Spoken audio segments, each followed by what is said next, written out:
Amiga presents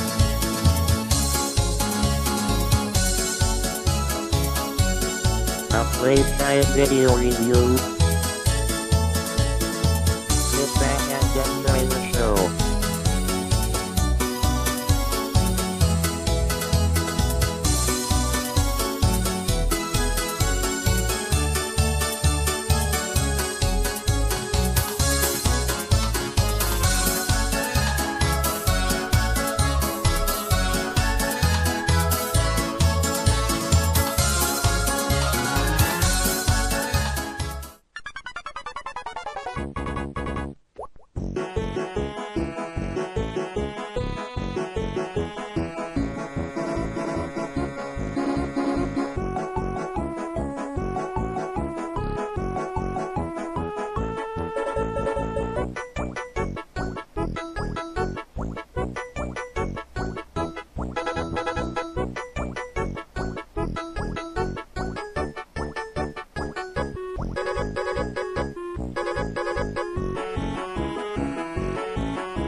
Hi, welcome to another Lemon Amiga game guide review. This time we'll be taking a look at James Pond 2, codename Robocod, released in 1991 and published by Millennium Interactive.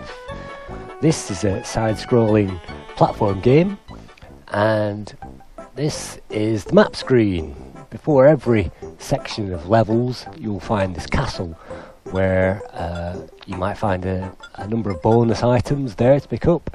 And through these doors are a selection of levels, and there are perhaps 100 levels in the entire game, split over a number of different themes. So these are the sports levels, and here we play as Robocod.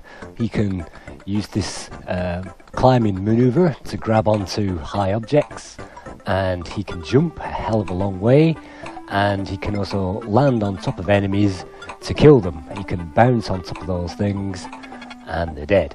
And you'll also find Mario style hidden objects as well. That one in the middle is poison, and that will deplete one of your 5 energy bars, which you can collect in the game.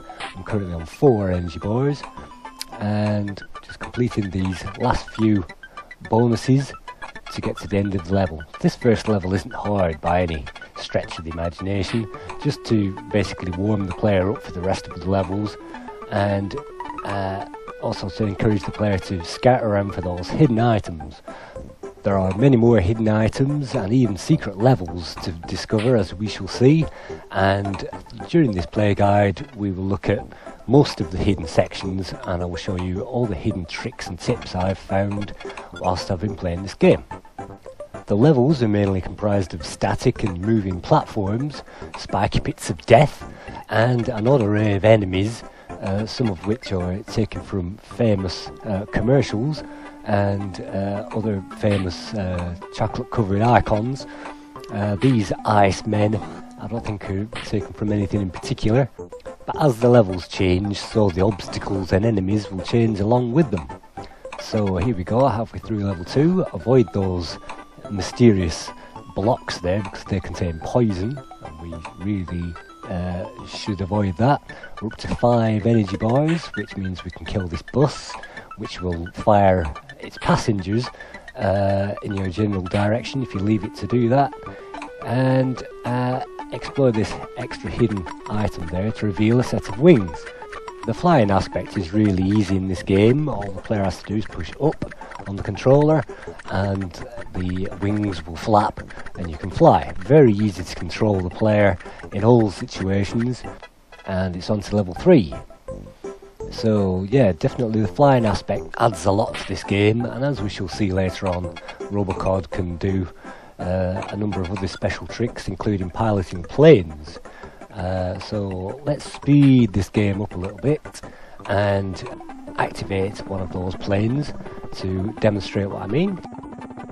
You can kill enemies by colliding with the front of them, or you can land on top of enemies in the plane, although you mustn't let these flying card creatures touch the Robocod in the pilot seat, or it will jump out of the plane and you'll have to reacquire it, like this. So on this section, if we don't go to the first exit, if we choose the second exit, which we can fly up to, we'll find the first of our secret bonus sections. And in here we gain this Ankh, which is an extra life, and a star, which represents the energy, and exit the level. There are many bonus screens throughout this game, and they will add to the mystery bonus you can see there, totaled for the special bonus at the end of each section. So this is the second section, which we'll call which is the furry teddy bear level, which I actually call the Weetabix level. So let's get rid of a few of these card creatures first of all, and then we'll show you this extra hidden section. If we bounce on this train, we can access that coin in the corner, and we can also get rid of that thing for extra score, and we get a star there to increase the energy. So let's just get rid of this other creature. Another handy feature of Robocod is he can stretch his body to the entire length of the screen should it be necessary. He can stretch up to those high platforms, and that's certainly a unique feature of Robocod which I've never seen before or since. The jumping on this game requires really dexterous control, so although the jumping mechanism may not be as forgiving as games like Yojo and the Turrican series, the jumps do require a degree of precise timing there, and although having said that, I definitely have to say the jumping isn't as finicky or as tricky as games such as Tearaway Thomas, which really does have sensitive controls. So here we see another bonus section, and zoom up there to get the extra life and another 25,000 points. All makes a difference, and on to the next section.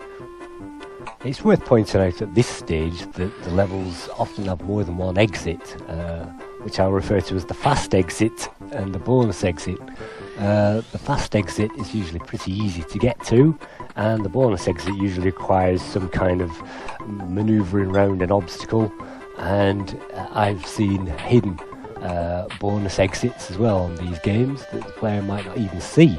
So it's always worth exploring the entire level, not only for those extra health stars, which the player definitely needs, but also to find all the exits, because you never know, one of those exits might lead to a bonus screen, which really does rack up the score.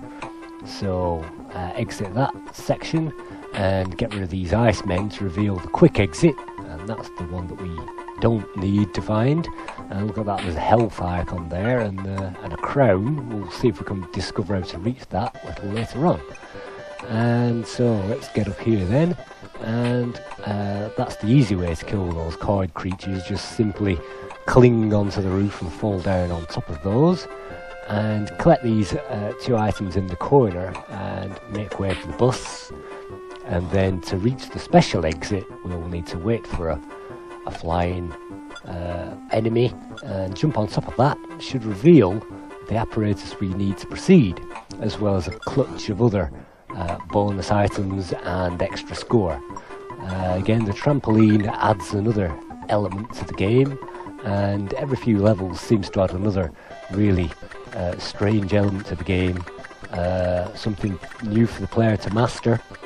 And I'll just show you this. That's the hidden exit, but if you just go through this section here, we'll find the extra life and the crown. And while we're talking about lives, the player can only have 4 lives in this game. That's 3 lives plus the one that they are currently using, indicated by the fingers there of the character in the bottom left hand corner. And seeing as all 4 fingers are extended on that character, we know we have all 4 lives. So let's just get those bonuses and avoid those spikes. So just in case the player is short of energy at this point, let's just slide through this column and pick up another few stars. These don't give you any points, by the way, but it's always good to have full energy. and collect the coin before we return to the secret exit and complete that level. This is the second bonus, and we will find cannons here which can be used to fire the character to the higher reaches, and it's also important to check all the sections of the level for hidden bonuses such as these, so might as well get those. And definitely worth jumping over the exits and checking behind those on every single level, just to make sure that there's no hidden bonuses hidden behind those exits. And to me, this is the quickest, easiest and most fruitful way through this maze to collect these items. Every bonus item will be worth a different set of points. The gold items will be worth more, with rings and crowns worth the most. So if you see any one of those, definitely go for those. Coins, any gold items. The t-shirts there aren't really worth a great deal, so let's get that ring for 10,000. Even the chests there aren't really worth a great deal, and the ice cream isn't worth hardly anything. So let's avoid these bullets, and you can jump on top of these bullets, although they won't stop materialising. If you do that, it might save a life. So let's get that energy star there, just put us to maximum, collect the last few bonuses on this level, and oh, just got myself killed there. Oh, and again, it's so easy to be wiped out, lose concentration, and suddenly be down on health, but oh, check behind that thing again, always a good habit to get into. And let's collect that, and we found the hidden bonuses there with the cannon, so we get the mystery bonus. And checking back on this roof, we find another extra life. Between every set of levels we find this screen, and it's always worth exploring this screen to the max. Even between levels we'll find extra bonus items on roofs, and on the sides of the building we'll find this extra special bonus level, which will take us to extra screens. The first mystery item is a train level, which I find particularly difficult, so I'm showing you the second set of stages. This is the licorice level, and by jumping on top of these things, these birds, we can reach the higher stages and get those bonuses. And so it's always worth jumping on top of these enemies to get an extra high jump.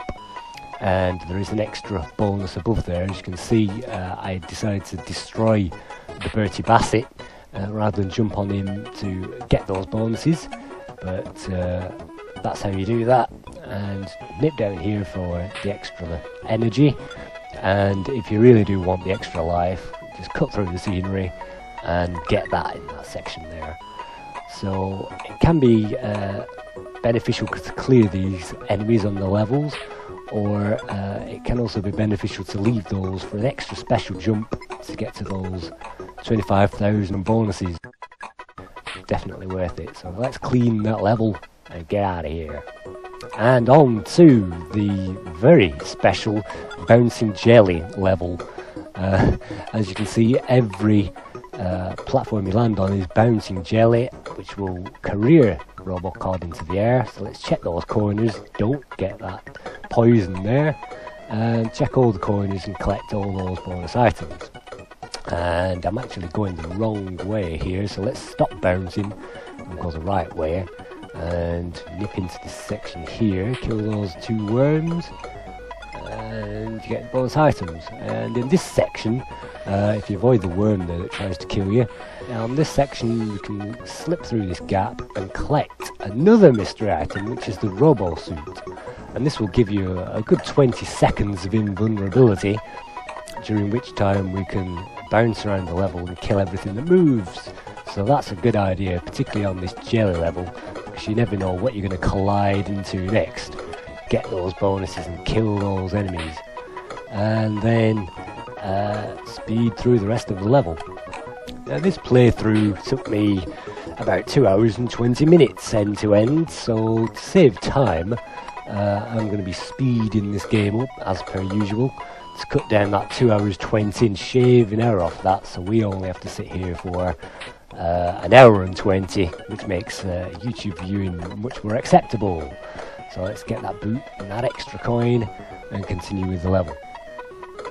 So, as I say, I think the main character handles pretty well in this game. The mechanics seem to work, even bouncing around these kinds of levels. And it isn't always easy lining the player up to kill enemies, but it's just as easy as it was in Super Frog. So the player really does have to be perfectly aligned and nimble with those controls. As I said, the game won't let you off, particularly like the Turrican series, and it can be particularly difficult to get into certain sections like this where the player's bouncing around. But in general, the playability for me offers the player an ever-increasing challenge, and it's not too difficult. It's quite difficult, but not too difficult to get into this game. It all depends on the player's patience, really. The number of levels will take the player a long time to get through, and to master the levels will take even longer. So let's get that robo suit, and in this section, if we stop bouncing, if we manage to do that, which isn't always easy, we have to get in there and collect those few coins, that energy and that life in that section. While we have the robo suit, we are invulnerable to spikes, and that's the only way we can get through them. And that will even last onto the next section. As I say, you get a good 20 seconds with this thing, so make the most of it.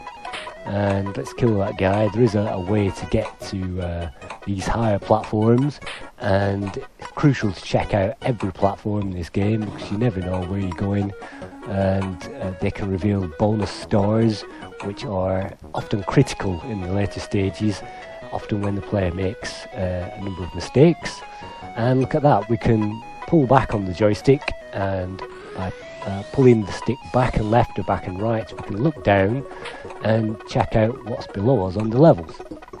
By pulling back and pushing left, we can also drag the screen across to reveal more of the enemies, so it can be useful to use that screen dragging technique to look ahead as well as look down and look behind to judge those pits of death and otherwise get those bonuses in there.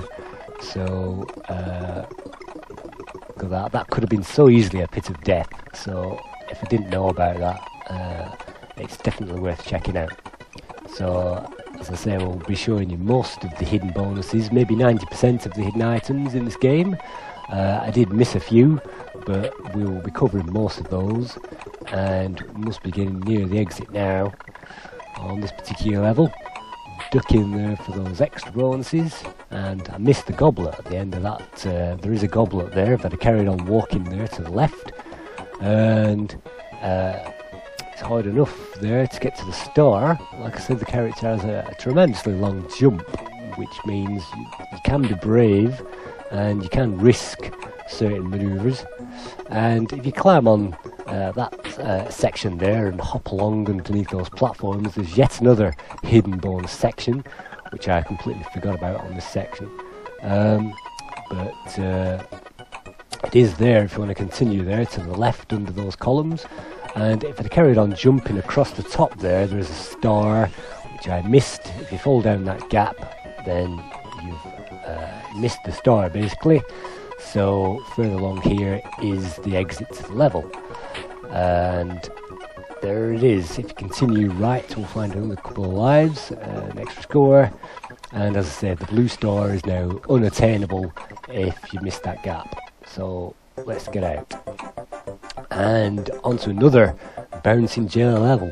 Remember, these levels that we're playing now are the hidden bonus levels, which aren't even part of the main game, and we're still racking up the score there, 1.4 million, which is tremendous. We haven't even reached the first boss, so it really is possible to rack up that score. Probably the highest score that you can attain on this game for killing every single enemy and collecting every single bonus is 10 million. So if you score in any more than 8 million on this game, you've probably killed most of the bosses and found the majority of the extra score. Any more than 6 million and you are still doing well in the game, but definitely anything over 8 million and you can say that you've mastered the game, even though, as I say, if you kill every single thing, you can achieve even more. So that's the hidden bonus section completed, and that section will only materialise once per game. You can go into that section at any point you like, once you reach this castle level, but you will only be able to go into that special place once. And here's the first boss. All you need to do is avoid the spikes on the bottom of this teddy bear, jump onto his head, and by pulling down we can slip into our robo ball, which makes killing enemies all the easier. There's two ways to kill an enemy on Robocod. Either we can hop over onto the top of the enemy or onto its head, which will inflict half damage, and we may need to bounce on top of an item maybe 2 or 3 times to kill it. Or if we jump higher, pull back, we will pull down into our robo ball, and that will kill enemies much more quickly, and even one-shot kills are possible most times if you use the robo ball. And it's always highly encouraged to use that on any of the levels, just like that, and to get the one-shot kills in. You don't really want to leave enemies hanging around if it's really at all possible, although sometimes those flying things can't be killed because they strafe the top of the screen there. But this is a difficult section. We'll find 6 enemies, and we'll need to robo ball the first few to get that bonus life. We'll find another 4 and lose the energy again. So never mind. No extra bonuses down here, always worth checking, you never know. But there is a special bonus exit, that's the easy exit, and over here is the bonus exit that we can only get to by acquiring the wings. And these bonus sections usually give you maybe a few thousand score, maybe a few 100,000 score, usually an extra life, and usually a few energy stars as well, so that definitely helps. And onto the cake level, get rid of a few of these ice men and bounce on top of Bertie to collect another bonus screen and the robo suit there. And if we hop into this icing, we'll find another one of these hidden sections where we can collect the bombs for a significant score. And once again, the robo suit will last into the level, so let's kill these 3 icemen in the corner here. We can't get that extra life, but let's get the score anyway. Ascend into the screen here, which looks like a bonus screen, but we can actually exit this by going through the chocolate and avoiding those Berties. We'll find the exit to the level, but what we actually find yet again is the easy exit. Actually, there is only one exit to this level. Let's just cut through here to... there can be any number of enemies here, Bertie Bassets or Icemen. You'll certainly find those materialising after you collect the extra life. So let's get rid of those and exit that level. So this game was designed and coded by Chris Sorrell, who came to the Amiga after coding Dogs of War in '89, and he teamed up with Steve Back, a long-time stalwart and a long-time programmer on the computer scene. Steve designed all of these levels, so the actual build of the game, the placement of all the icons, everything is down to him. And he started out coding for Microdeal on the C64, engineering the Cuthbert series. Many people might remember Cuthbert in Space, and he did the 4 Cuthbert games in 1984 on the 64, and he came to the Amiga in 1987 with Battleships for Elite, and then he went on to create games like Leatherneck in '88, which was a Commando clone. And Steve decided to update the Leatherneck scenario for Dogs of War, and that's when he teamed up with Chris Sorrell, and together they went on to create Bad Company, Space Harrier clone in '89, and Chris also made Fire and Brimstone, a very hard Ghosts and Goblins clone in '90 before they came back together to code the first James Pond 1 in 1990 on the Amiga. So the graphics were done by Chris, and additional graphics by Levon Archer, who also worked with Chris on a game called Yolanda in 1990, and the same team stuck together to make the James Pond series, James Pond 3, Fish Garden, and other games such as the aquatic games. Now, this is a hard section on the second cake level. The player can climb these platforms, but I prefer to dip in here and collect the wings to make this level much easier. If you happen to find any bonus blocks on this section, they will simply be these umbrellas, which help the player float down if they happen to fall down from a higher place. But since we have the wings, the umbrellas are virtually redundant, and these flying beasties are difficult on this level. Let's just nip down here. There are extra wings if the player runs out, but I'm going to collect those and the extra stars just to make sure I have enough to complete this level. It really is a difficult level, is this, and killing all the flying creatures makes it virtually impossible. So let's just avoid those.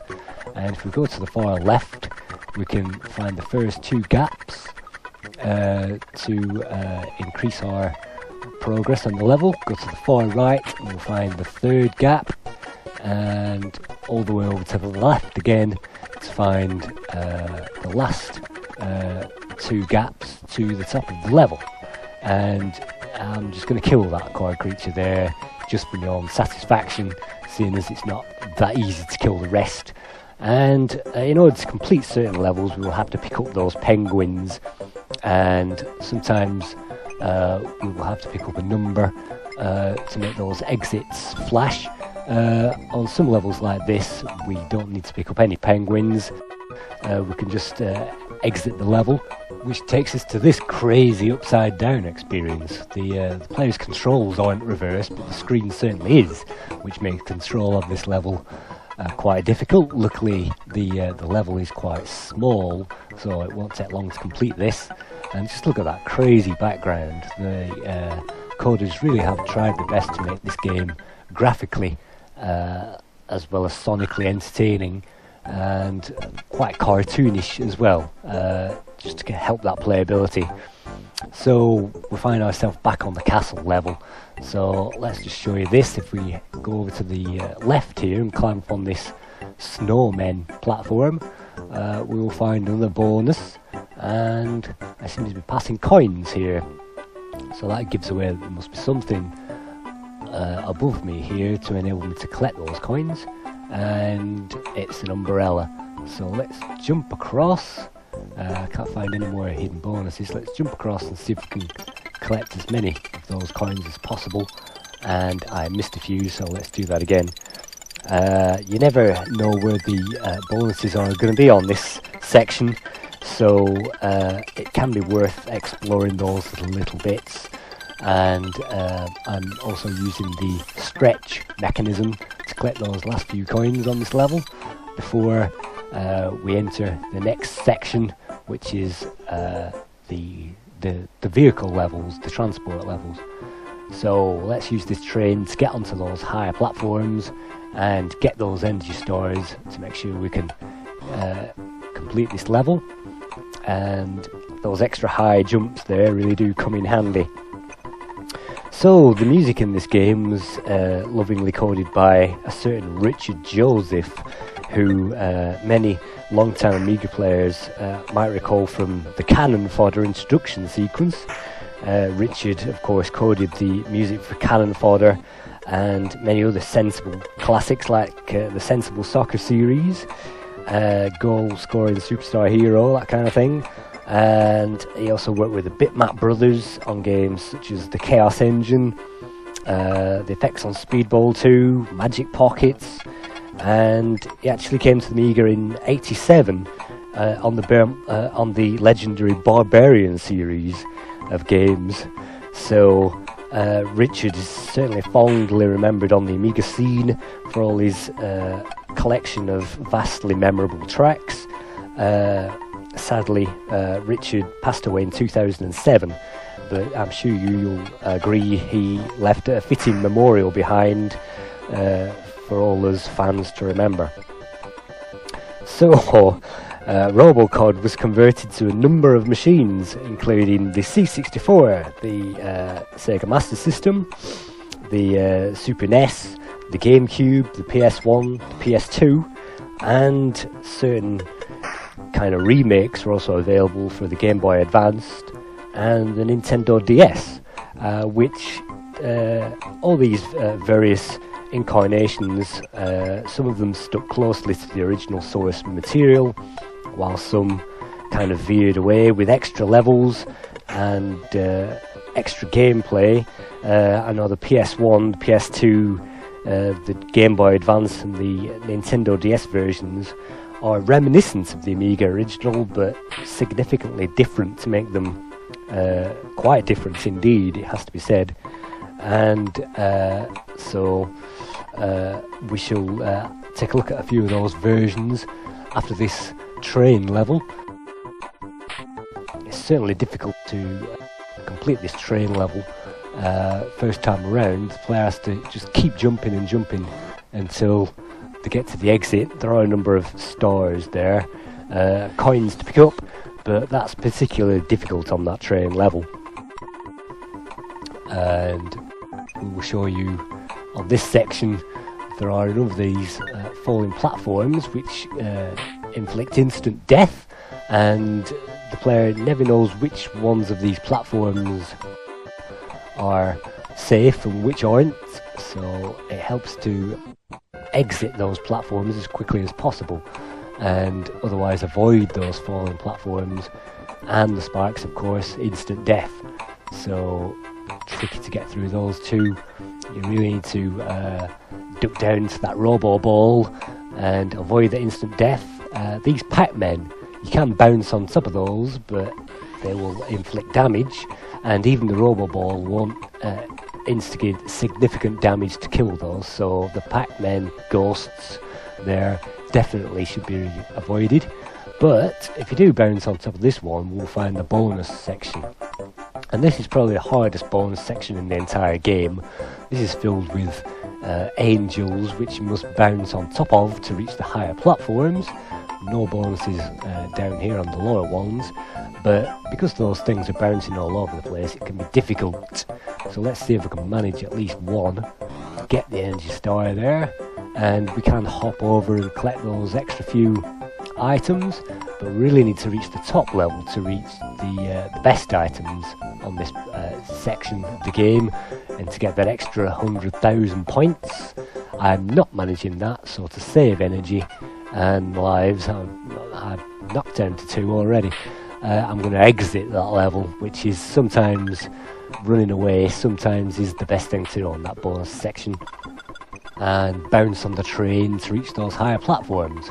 You might have noticed the signpost as well with the Robocod icon on there. That's a waypoint, and some levels are so fiendish that the designers have coded waypoints in there so that if we die, we will restart from those points, obviously, which isn't always necessary, but it does give the player that confidence to continue. And it does surprisingly take a number of knocks to wipe the player out on these levels. As I say, once you have 5 energy, then it becomes a lot easier. I have 1 energy cube, which makes life a lot harder, so you have to memorise where the extras are. So that's exactly where I'm heading right now, timing this stretch so I can get onto that platform and nip across and get the extra stars. Practice makes perfect on these levels. The player will have to have played these a number of times. Sometimes it's possible, if you take it really slowly, to navigate your way through a level, and there isn't that many places where the player will get lost or die. Perhaps this tunnel section is one of the areas where the player will get lost. It is a kind of a fiendish section, but luckily there are plenty of stars on this level to collect, and since I'm down to 2 energy, I think I'm going to nip through this transporter and get those stars. By collecting these umbrella icons, we can then float down, and there are a number of bonuses there as well, so that gives us back up to 5 energy, so that should be enough to use the transporter to get raise to the next section and explore all the hidden extras.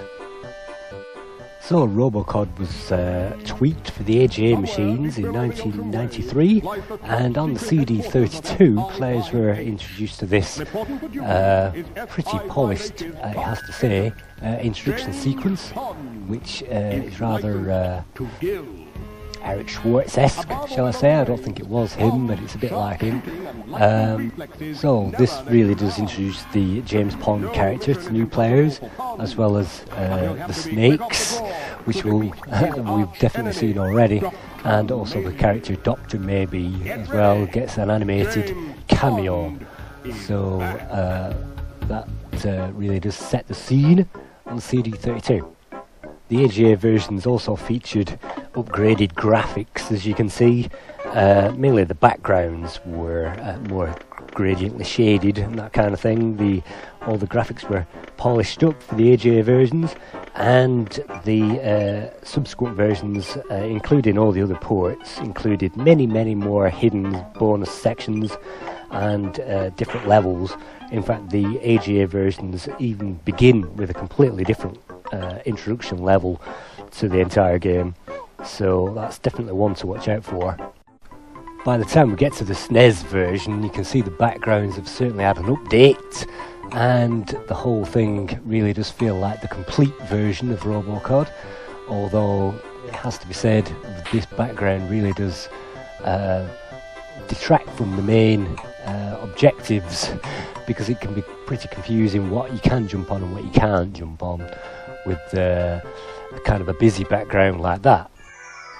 And then we come to the PS1 version, which features yet another brand new animated intro sequence, and this time we get to see the snowmen being used as a detection device. We see Dr. Maybe takes a more prominent role this time in the animation, and the intro also introduces the player to the elves, which you must rescue elves on the PS versions instead of the penguins.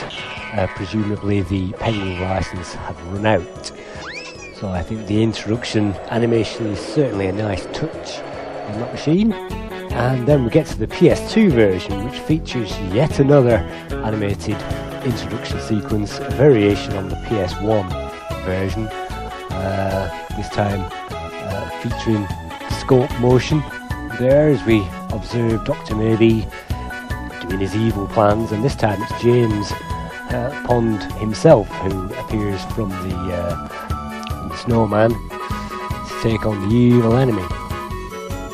So the PS2 version was released in 2006, and as you can see, the graphic backgrounds have been toned down a little so that you can see the foreground characters, and the levels do bear resemblance to the original levels. This is level 1 you're looking at here on the PS2, but have significantly changed enough to the point of being a homage to the original rather than a direct port, it has to be said.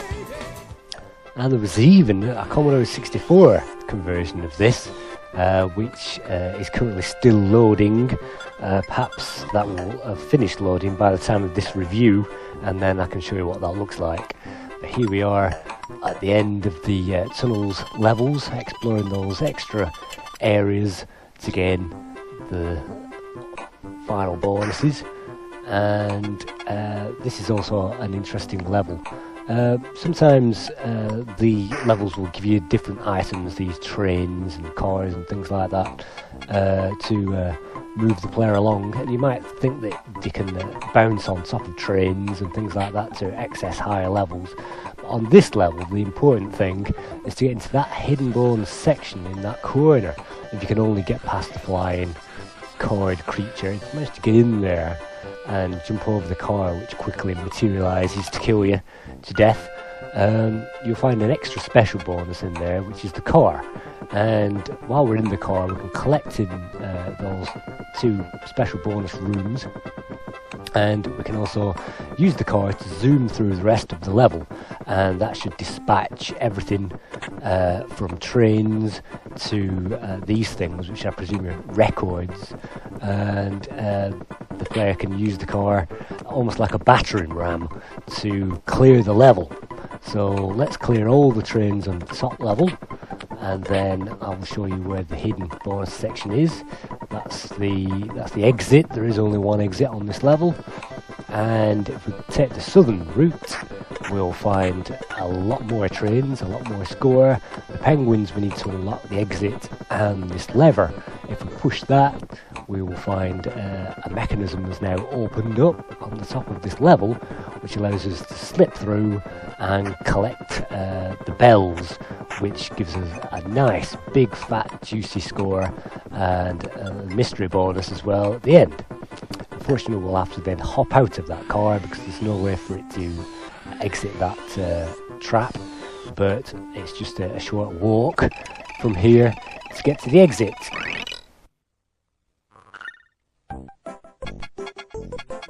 And we find ourselves back on the level selection screen.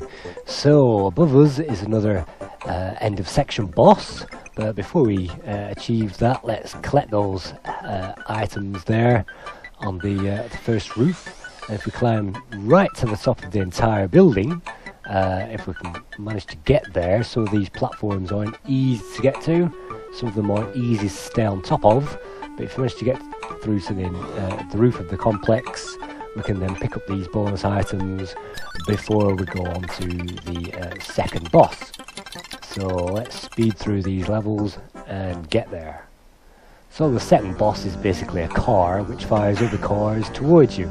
So you can only kill the car when it isn't firing. So when it's firing, it's best to avoid the cars it throws at you and get rid of those. Hit it and then return back to the smaller cars again. So try not to hit that enemy with the mouth wide open, where you tend to die, and the higher shots the better. And of course, if you can pull down and jump into the robo ball, then that'll knock that enemy down even more quickly.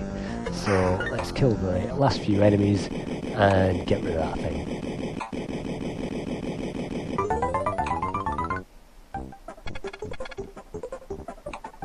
Back onto this screen. There's no bonuses on that section, none that I've found anyway, so let's go on to the next section of levels, which is the bath time scene scenario. And here we can pilot a bathtub around the level, picking up the items. The big bonus items are to be found on the bottom, and the smaller bonus items are to be found towards the top. So let's stick to the bottom and pick up those coins and the crown before returning to the top to get the lesser significant bonuses. And that is the easiest level in the entire game, to be honest. All you have to do is collect those items, and then we get to the next section. The bathtub works a lot like the plane, although to me the bath appears to be more robust than the plane. Again, you can land on top of enemies to kill them or ram them in the side, and here we shall pick up the extra star and the bonus items here before I show you the bonus level. And the bonus level requires us to exit the bathtub, and that's why I'm killing all these enemies now and picking up all these bonuses, which will actually rematerialize themselves after we exit the level. But I'll have to hop out of our chariot for the moment in order to access that thing. And basically it's a load of telephones on toothbrushes, and unfortunately I've collided with the exit before picking up any of those. So not only have I run out of bathtub power, I now have to avoid the spikes and all the enemies which have miraculously reappeared on this level. So let's try and do that by jumping over the first spikes again and jumping over those colored creatures. As I say, all the bonuses have now rematerialized, so it is possible to go through those and pick all those bonuses up again, including all those on that higher level there. Once the player manages to get this far, they will find slippery platforms and ice and snow, which will hamper the inertia effect, leaving the player sliding all over the place. But let's get those few more bonuses and kill those 2 extra enemies, and then I can show you how to get into the bonus section here. You can use the bath to get into this section earlier on, and if you go into the bonus area, those bonuses will rematerialize. Luckily this is a very short level, to be honest, and so there isn't much in the way of score. Much larger level appears with this one. Now we really do feel the nostalgia. This is the James Pond 1 first level, and it's important here to avoid these catfish by jumping on the heads in the usual manner. No robo ball, because you can't duck into that, and you can't use the stretch motion either, but by pushing up on the joystick we can flap our tail and move around this level in a similar manner to using the wings. So navigation isn't hard at all. So let's get these bonuses before we return to the catfish to get those other bonuses on this level. Once again, those backgrounds really do catch the eye, particularly with this slightly speeded up footage. The array of backgrounds in this game really do add to the effect, and they don't seem to slow the action down either, which is always good. And once again, they were improved in the AGA version. And oh, speaking of conversions, let's see how the 64 is doing. It's nice to load the introduction. Wow, look at this! Something fishy is afoot in the Arctic. Well, that's the introduction loaded, but it's not actually the game. So let's carry on with the loading process, I presume, for that one, and continue with the fishy level and get the extra life before we exit. There is a strawberry there if I wanted to pick that up, but let's not bother with that one and get on to the next level, which to me is the most interesting diving level in the game. The yellow submarines are difficult to knock out and are best avoided, and if we collect the dice and this coin, we'll find a bonus section in the wreck of the ship. All we need to do is collect these taps and the bell for a bonus, and just like the bonus section on the bath time level, all the enemies and all the bonuses will rematerialize. So worth picking up all those respawn bonuses again. And so there are a couple of bonuses to the right there, but I'm going to take the left hand fork into the tub of this galleon and reveal another bonus section. Here we can tip up some coins by lifting a few wreck floorboards, and I've no idea how to get to that chalice. I've never worked out how to get to that, but yeah, by touching these loose floorboards we can often find extra coins in there, a bit like Dizzy, to be honest, to be collecting all those hidden extra coins in these levels. Particularly on this one, is definitely worth finding. There is usually an enemy down there, but it hasn't appeared, and those extra coin caches will also help you navigate through the level, because you'll be able to actually go through the scenery once you find those hidden extras. So let's clean up the rest of that level and find as many coins as we can. There are more than this, obviously, but I'm showing you the ones that I've found or I'm prepared to show you in terms of speed. So every coin found is a bonus. Get rid of the last creature there to exit the level.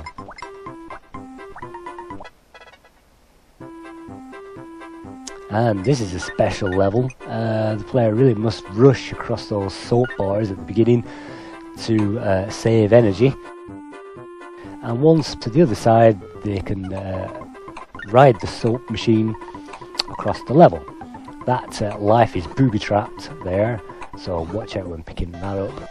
Back to the moving soap bars to collect an unlimited supply of energy, and then once we find these other guys there really is no point climbing this level, but we find the final, let's look across there, the final soap machine, and look at that, I actually missed the jump. If I jumped from the final soap travelator, I would have hit that ledge and been able to grab these coins. As it is, falling down from the roof isn't always predictable, so let's try that again. I'm down to 3 energy. It's very difficult indeed if you miss that jump and you have to time a fall. Down to 2 energy. I don't think I'm going to make this bonus, but there are plenty of score up there if you should make it. And now that I'm down to 1 energy, it's looking like I'm not going to complete this level. So I died, and that puts us down to 3 lives. The lives in this game isn't usually a problem. The game will give you extra lives and extra energy, and there really has to be a lot of dying going on, or a lot of falling onto deadly spikes in order to wipe the player out completely, wipe out all the energy and all the lives. And even if that wasn't enough, the player gets 2 continues after all that, which equals another 8 lives. So with 12 lives and all those energy bars, I'm sure the average player can get 4 on this game. Confidence is really the key, and learning how to jump accurately. Once those mechanics are learnt, then the rest is fairly easy. Remain in the plane there, get the mystery bonus, and exit the bath time levels. And I will show you this. If you exit the bath levels and move to the right, as soon as you jump onto this and see the bonus there, then that will reveal a bonus screen which contains points. And I'm sure there might be an exit on this level, because when you collect the final star and go into the exit, like I'm doing, it will give you no mystery bonus. So maybe there's a hidden exit, a hidden level, a hidden section on that bonus screen that I haven't found. But let's skip on through and get to the games levels and jump on top of those cars once again to progress. And at the beginning of this game section, you notice I jumped on a dropping icon there. That actually reveals the location of 5 or 6 bonus items, which if I'd have continued to the left, I would have dropped down and revealed those in the same manner as the coins in the galleon. But ignoring that, on this section I can get the energy in the rainbow there by jumping higher on those bonus platforms, and avoid the winged menaces and all the extra baddies which appear on these bonus sections. Nothing down there, unfortunately. The winged baddies can prove difficult, but on this level there are 2 extra health icons there, which we can collect by either jumping on those guys or jumping on the corner of that ledge there. But moving too far off the screen makes those disappear, so I moved too far off, they disappeared, and that's the end of that. But still plenty of energy if I avoid that poison, and if I avoid this ice creature in the final car. It will present me with 4 exits to exit the level. If we take the second exit down, that's the exit we need to get to the domino level, or this the card level, as it may be. And by timing those stretches, we can get the penguins and unlock the level, and ride the cards will reveal extra enemies which we should destroy straight away. If we duck down, move the screen again, that'll give us a nice heads up to defeat those enemies. Otherwise, timing those things is a matter of calculating when they appear and taking those on. And we can continue climbing the level there if we want to destroy many card creatures, but that usually results in loss of energy. And since this level is particularly tricky and it contains no energy stars, I've chosen to go the secret way down through those cards in the underground section, and that should save us the energy we need to complete this level. And there's an even trickier level after this, so we really do need to save that energy and to watch the inertia as well. Even though there isn't any snow or ice on these platforms, Robocod will slip and slide if we move too quickly.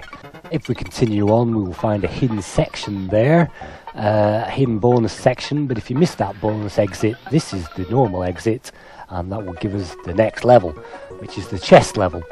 You might think there might be a hidden bonus on top of some of these things, but I haven't found it, and this level is easy enough as long as you maintain that health. It does give you some extra health a bit later on if you can afford to get there. As I shall be showing you, you need health to gain health on this level. So let's destroy these records and get to the section I'm talking about, which is just over the horizon, just up here somewhere. Here we go. So if we climb up here with enough health in store, we will find the bonus section here. The flying creature will kill us, but we'll find 3 stars, and the flying creature may hit us again on the way out, but that should give us enough energy to complete this level. If we only have 1 or 2 energy bars, then we will probably get killed trying to attempt to get that extra energy, and that's not really helpful, so that means we'll have to brave it through the rest of the level. It is possible to kill that flying thing and get those energy stars by trickily manoeuvring Robocod on a long stretch, but that doesn't always work out for the best. So sometimes, as I say, it's best to run away rather than to risk the energy. And on this section there is a life down here as well, if I manage to pick that up, and that again will wipe out our energy significantly, it looks like, if we should take that route. And onto the snakes and ladders game. This is a fairly easy level really. The only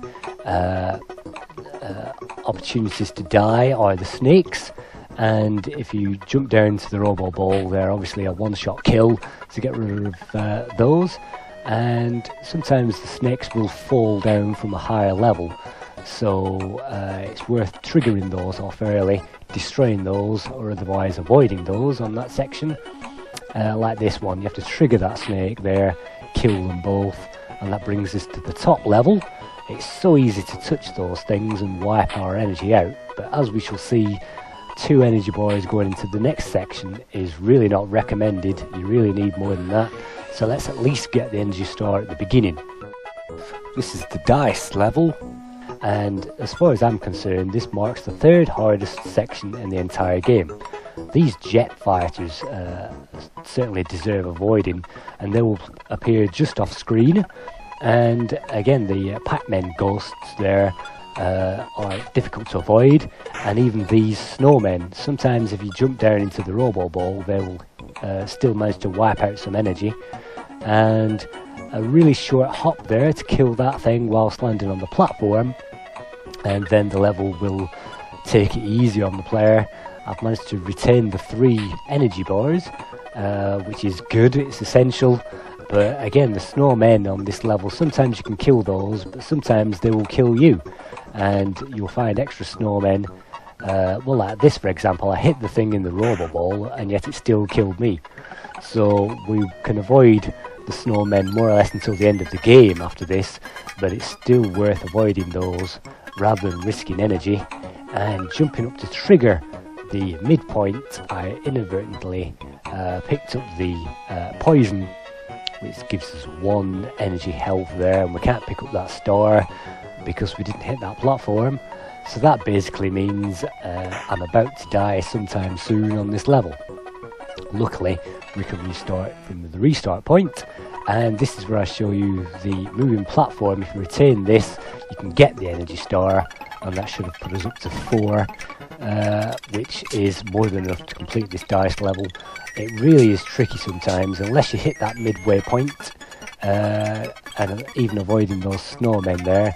But once you've hit the midway point, it's not too hard to avoid the rest, and that should take us down to an extra star, but it doesn't. It takes us down to instant death, and a snowman that can kill us, which hasn't, a lever which instant death kills us, but we can avoid that, and another 2 bonus items there, and we can exit the level. No hidden bonuses there as far as I can see. Oh yes, there is one behind here. I've managed to miss the extra life, but as I say, it's always worth jumping over those exits and approaching the exit from the wrong side, just in case there are any bonuses, and that will give you the mystery score as well, which we'll definitely need. So back to the map screen. What is there now? Extra life on that roof, and is there anything to the left? Yes, it appears so. Let's dive up there and see what there is on this screen, and it appears like yet another bonus coin selection. So if I can get that umbrella, we can then pick up those bonus coins. I think there might even be an extra bonus section and bonus levels on this game before the next boss, but I haven't managed to find it. Let's just jump up there and try again, just in case. And no, let's just forget that. So that's the card level done, and the next end of level boss we see is the Queen of Hearts. Now, the easiest thing to do is to stick left and to just bounce on her head whenever she moves under the player there, and ducking down into the Robo Ball will knock her down at twice the rate, so it's always worth doing that, even if you miss. And let's just wipe down the few energy remaining on this character. We have no indicator, but it's usually about 6 shots for an end of level boss in the Robo Ball is enough to defeat them. So let's get rid of that Hilary DeVay character, and on to the next level. Here we go. These are the Christmas levels. So this level starts off pretty tricky with this plant. This jumping flower manages to kill us, and the most notable aspect of the Christmas levels is these toy soldiers will follow us. So if we jump onto a platform, they will track the platform and track us across until they collide. So it's worth going to the opposite side of them so that they don't run us over as soon as we jump onto a platform. And again, duck down and use the preview look feature to explore all these hidden sections. We really need to pick up that penguin to complete the level, but as we shall see, there are lots of hidden bonuses on these sections. So the easiest way to kill the flying guys and the army guys is just to get on the roof and drop down on their heads, and that's certainly one way of doing it. And he just managed to touch me there, so that's the easiest way of doing it on this level particularly. And there is another bonus section there if I'd like to stretch and climb onto the roof and cling across, and zoom up to the roof, collect those bonuses. Now that was the easy exit. If we should drop down, we'll find the hidden exit, and this will take us to the most important section of the Christmas levels, which are these 3 blocks, in which we'll find a bath, a plane, and a car. Ignore the easy exit, get all the bonuses in whichever mode of transport you have selected. I prefer the bath because it seems to be more robust than the plane, and when you exit that level, you'll find on the next level it should be much easier. Again, if you hit those enemies, they will knock you out of your ride, which isn't helpful. And now I'm down to 1 energy after all those collisions. I better just watch out there. But the point is, if I take it easy and land on their heads and use the bath how it isn't intended, I should be able to avoid any more fatal collisions. Whoops! But I managed to hit that thing, but it didn't hurt me. So get the stars, and that's the end of the level. So we should retain this bath through the remainder of the Christmas levels, which is tremendous get the bonuses, don't forget those. So they really will save us a lot of time on these Christmas levels. And I'm going to speed this game up now because basically I'm going to remain in the bath, kill all the enemies, pick up all the bonus items on these sections, which are an absolute pushover once the player doesn't have to do it manually by jumping. And these levels really are a breeze now that you've got this bonus item. Definitely a breeze there. And oh, look at this! The Commodore 64 tape versions managed to load the introduction screen. So, but that isn't really the end of the story because it hasn't loaded the actual game. So let's leave that running and see what that does. Meanwhile, we've found the normal exit on this level, and because we have the bath, we can now maneuver around this instant death and get those spikes out of the picture and get those bonuses.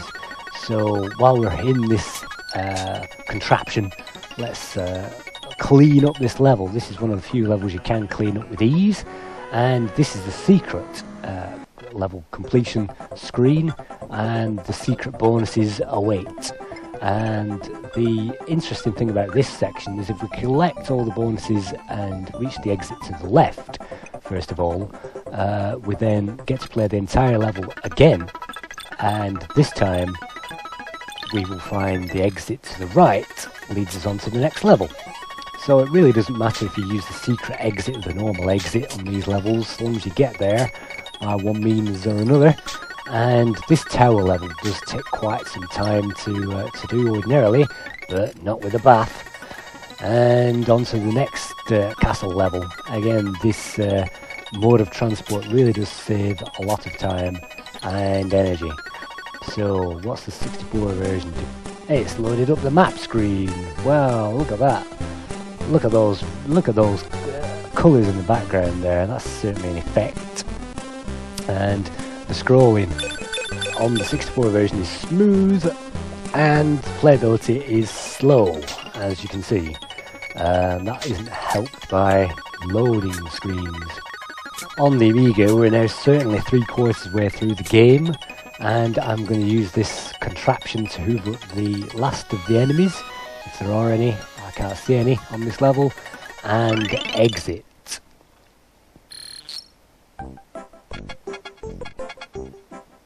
And then what do we find as the hidden bonus? Well, if we go over to the right on this screen, we can unlock this moving platform, and riding that little way will unlock the secret bonus area, which is full of crowns worth 10,000 points each, and that certainly makes a difference to the score. The more hidden sections you find on this game, the better. So we've done the Christmas levels. What's next? It's the music levels. And look at this, the 64 version has actually managed to load level 1. Isn't that amazing? So we get to see it, and well, I don't think much of the background. Again, it looks like the 64 version is smooth, but damn slow, to be honest. And seems to be a bonus section there which hasn't got anything in there. On the 64 version you have to press up and fire to attach yourself onto the roof, and then you can cling across, so that's not particularly helpful. So from these screenshots you can more or less surmise everything about the C64 version is slow, so let's leave that playing. Meanwhile, on the Amiga, we've managed to jump over all the platforms and get to this section, which gives us a pair of wings. And the wings are the only thing necessary to make this level very easy indeed, because now we can use the wings to fly and collect all the bonuses. On the C64, we're just about collecting the first bonuses, still on the first level, equivalent to the first enemy. And the 64 version, well, killing enemies isn't even easy on the 64 version. You can jump on the heads. Sometimes the collision will work, sometimes not. If you jump definitely on the heads, definitely on the item, then they will die. Otherwise, even killing enemies on the 64 isn't even worth it. So I think you can surmise what I feel about that version. Pretty lame. On the Amiga we've just smashed through the 6 million mark, so we only have maybe another 10% of the game still to cover from this point. These levels are the paint levels, and the first one starts off really easy, although I think there are more bonuses that I managed to pick up on this level in particular. The important thing on this level is to sneak through this gap, get the extra bonuses, and to get into the special bonus level. And this level is relatively short, so best to get in there. And ignoring the first exit, we can pick up the bonuses on this section before we go into the next one, which is the music level. And on here I find it's probably the easiest to stay on the second to top music score line here, and then avoiding all those worms, we can stay on the second one down and avoid the bulk of the enemies. The hardest part is jumping over these notes, and as we shall see, jumping over those isn't the easiest thing in the entire game. And probably the only other things to mention about this game is it's obviously based on the movie Robocop, released in 1987, and Robocop 2 was released in 1990. So with this one being 91, the subject of Robocop, the movie, was hot at the cinema. And there are extra trivia files about these games on the CD32 version called the Fish Files, which the player can access, and they contain a lot more information about these games. As I say, the same team went on to create James Pond 3, Fish Gordon, and also Steve Back went on to create Aquatic Games, which is a spin-off game from the James Pond series, and which features artwork by Steve, and in a kind of alternative to a Summer Games type of game. Not very easy, but quite humorous and very unique. So this is the paper level, and all we have to do really is to avoid these pencils. And again, let's make use of those extra lives to get further in this game. I'm down to 1 energy already, but that shouldn't be a problem because there are plenty of energy stores even at this stage of the game. And that's one good thing about Robocod. The earlier levels can be quite sparse on energy and lives, but the player will find on the later levels plenty of energy and lives. So once the player gets beyond the first hump of the game and gets certainly beyond the first level boss, the teddy bear, then I found the game got a lot more interesting and a lot more enjoyable as a result. The early levels suffer from pretty linear level design, and that's contrasted by the crazy level design of the PS and the later versions, and which completely went off in the opposite direction. But among the criticisms of this game are that the early levels are far too easy, the levels do not vary, the enemies do not vary enough, and it seems like quite a linear game. But as I say, the later levels are quite rewarding, particularly once you acquire the bathtub, or the plane, or the car, or the fish levels where you swim, or the train levels. They can be really interesting as well. So there is variety on offer if the player manages to progress and has enough enthusiasm to continue. It does significantly reward progress, and as I say, the maximum high scores on this game are really through the roof. So the player can spend however amount of time that they need to on this game to get where they're going. And it took me quite a while to get through that gap there. There isn't too many tricky gaps and pits of death and leaps of faith and round robins and all the usual platform gizmos that usually get under the player's teeth. But that's not always a good thing because that kind of limits variety. But still, you know, the the levels, particularly these scrolling levels, where the player really can rack up a decent score, add to the game and add the essential variety the game needs to really reach the top scores. This game reached the level of 8 out of 10, or at least 800 out of 1,000 on many critics' scores. That includes user reviews and also the Lemon Games score on the Games Vote on Lemon Amiga. 8 out of 10, which means this game is a classic. Look at this, if you manage to jump over all these exit signs, you'll find another 500,000 bonus points in that direction. I missed it, so it's on to the next level, a surprisingly easy piano key level.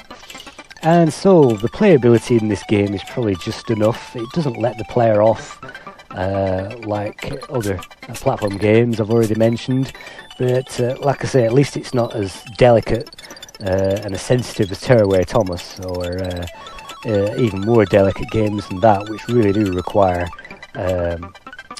good joystick control. So it's not a bad game. It's a good all-rounder. The backgrounds and the graphics certainly make this level stand out, particularly with these moving backgrounds like this one. Although, as I said, the level design could have been slightly improved, and they did slightly improve it with the subsequent releases. And just show you this bonus section by entering the tube of that instrument and continuing that level. The map design, you can certainly say the player doesn't really get lost in this game, hence the criticisms about the level being too linear. But I find the levels short and playable enough to continue, even though, as I say, this playthrough really did take several hours. The second hardest screen in the game is this boss, where you have to jump on top of the ballerinas. They can only be hit when their arms are raised and they are stationary on the screen. Their skirts are made of spikes, so don't touch them or you'll get hit. And the easiest time to hit those is when they pause after you've just hit them. So hit them and hit them and hit them again, and while they're paused, reeling from the shock of that, hit them again. And that's the end of the level. And we enter the final set of stages, the final world in this game before we reach the ultimate end of level boss. Let's just get the extra life hidden in that cloud there for another 25,000. And this level is really linear, particularly granted a set of wings to negotiate the level. It's really easy, and the game, when the player reaches this stage, they might be expecting the game to be fiendishly difficult, and it really isn't at all.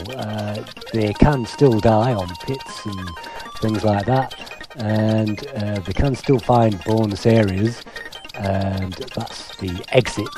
But if I continue there to the right and pick up that extra life, we'll find extra bonus areas up here containing buses, and let's just get rid of those and pick up those coins. And below me there's an extra bonus section which contains a plane, an aircraft.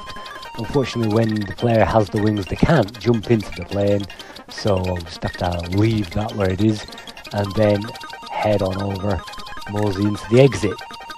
Not easy at all, these flying creatures, certainly possible.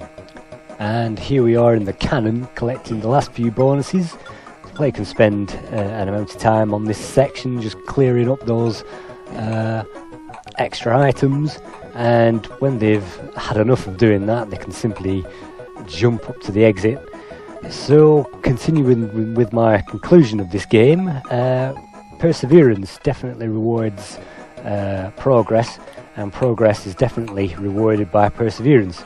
So if the player really doesn't get into this game, they won't get very far, they won't get to the later levels and the interesting parts, and they will put it down. And that's precisely what happened to me when I had this game, when I had the original boxed game way back in '91. I couldn't get much further than the initial few levels, and so I didn't progress, and I didn't even touch the game again until this year, 2012, when the EB Lemon competition kick-started the whole thing again, and this is when I explored this game for the very first time, 2 weeks ago in fact. So that's pretty amazing to think that I've managed to complete this game in 2 weeks. Managed to play this game quite a number of times to get through to this stage, as you can imagine. So this is quite a special level. This is a Space Invaders type level where you'll have to knock out all the invaders before you get to the penguins. There are 4 sets of invaders and 4 sets of penguins to pick up, and that's another fancy feature, gimmick of this game, something unusual to reward progress. And let's just get that final penguin. And yes, penguin sales did pick up as a result of this game. In fact, during the release of the first year of this game's run, the penguin company, McVitie's, actually outsold Kit Kat, a rival chocolate company, for the first time in their history. So that really did boost sales, and this is among the very first games in the world to have product placement available in their games. So that was certainly worth it. And here we are. This is the final end of level, end of world, end of game boss, shall we say. This is Dr. Maybe hidden inside this snowman, and all the player has to do is jump on the head of the snowman, get into the robo ball, and then slam down into the body, and repeat that about 10 times. The snowman on the bottom should be avoided because he will take energy to kill, and Dr. Maybe will fire extra snowmen at the player to put them off, which should be avoided. In fact, once Dr. Maybe's been hit maybe 6 or 7 times, there will be any number of small snowmen on the screen which you should clear, and then with any luck, I'm finding this impossible, but with any luck you should be able to avoid those and knock him down. Look at that, really firing snowmen at me there, and really knock him down and complete the level. When you complete the game, you get to meet Santa Claus and his elves and get to deliver the presents. I haven't managed to do that, but I hope you've enjoyed my 1 hour 20-minute playthrough review guide to the Amiga version of James Pond 2 Operation Robocod. Hope you'll join me again sometime soon.